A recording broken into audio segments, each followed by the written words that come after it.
வார்த்தை என்ன, தேடிய செல்வம் என்ன, திரண்டதோர் சுற்றம் என்ன, கூடுவிட்டு ஆவி போனால் கூடவே வருவதென்ன.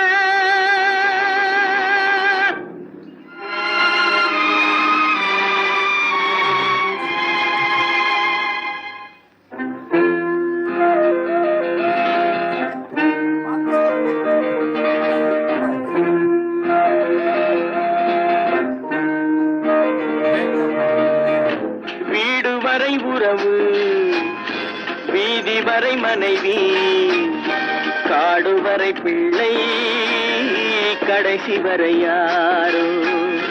வீடு வரை